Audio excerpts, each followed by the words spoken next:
Minsan ba pumapasok na rin sa isipan mo kapag namamalengke ka kasama yung pamilya mo, kasama yung asawa mo, tapos bibili ka ng isda, tapos ang gagaling maghiwa ng mga manging isda at mga nagtitinda ng isda sa palengke nyo, di ba? Mapapaisip ka rin talaga kung nahiwa na ba yung mga daliri nila. Wag naman sana, di ba? Pero ang galing talaga nila. Magic meat. Kaya ano, nakita ko si kuya na may bumili ng tilapia, tinanong ko na talaga siya kung nahiwa ka na ba kuya. Sabi niya sa akin, minsan lang naman daw, pero hindi naman daw naputol yung daliri niya. Master na master mo na kuya, no? Oo. Dami na kasi nahiwa, no? Mula nung po, 14 years na, no? Years pa lang, nasa palengke na ako. Pero hindi ka na ano kaya nahiwa, ganyan? Naiwan na rin. Nahiwa ka na rin? Siyempre, Buti hindi naputol yung daliri niya kuya. sakto lang. Sakto lang. Naiwan ka piraso ko. Seryoso, hanggang ngayon? Noon lasing ako noon, nadali ako. Ganun. Rinig mo naman yung sinabi ni kuya. Wag na wag maghiwa kapag kalasing. Baka madali yung daliri mo. Ha? Pag ganyan, no? Oo, naiipon sa tubig. Oo nga, no? Galing ni kuya. Diba technique yun, diba? Kaya naman di ko na mapigilang bumili na rin ng ulam pang tanghalian kasi nakakatakam naman talaga pag nakikita ka ng mga ganito kalaking bangus. Sarap talagang iprito tapos ulamin mo. Bilis yung magano, no? Bilis yung kaya. Ilan taon na kayo gano'n kayo? What's up mga tol? Dito tayo ngayon sa palengke ng Bagtas. Pwesto nila kuya dun. Yan na sila kuya. Yan. Let's go! Actually, meron sila talagang pwesto sa Paradahan sa Cavite. Pero nakakuha sila ng pwesto rin sa Bagtas. Kaya naman nakilala ko sila kuya.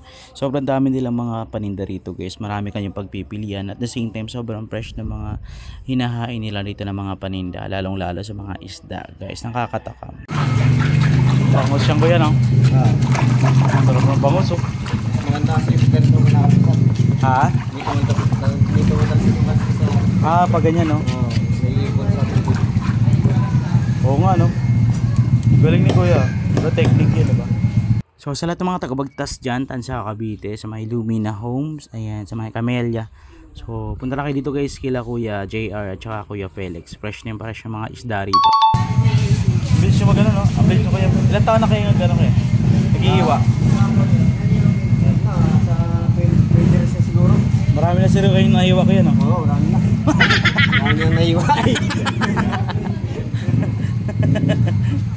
Galing mag-iwa ni kuya yun. Marami na rin nalinis sa tilapia. Ha? Marami na rin nalinis sa tilapia. Nahiwa kuya, marami na. Marami na rin naiiwa. Magkano ba kilo ng ano kuya? Bangas kuya? 220. 220? Pagka sa tropa, pwede namin bigyan ng 200. Oo nga, no? Discounted, no? Ayun, no? Galing niya pa, alam mo. Ano pangalan niya kuya? JR. JR. Kasama si kuya JR. Saka si kuya Felix, yan, no? Dito tayo sa tindahan ni... Videoan mo. Tindahan ni Aling Nenang. Ito guys, 120, ano?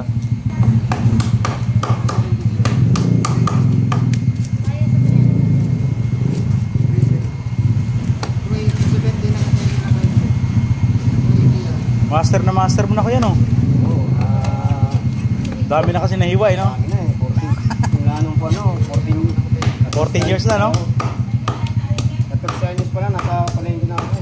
Pero hindi ka na ano kaya nahiwa, ganyan? Naiwan na rin. Nahiwa ka na rin? Siyempre, ganun. Buti hindi naputol yung daliri niya kuya. Sakto lang. Sakto lang. Siyempre, naiwan ka piraso ko. Seryoso, hanggang ngayon?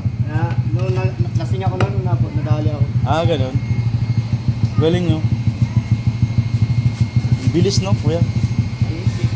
Ay, dito guys, sa Bagtas yun, ha? Palengke ng Bagtas, Tansa. Ayan, no?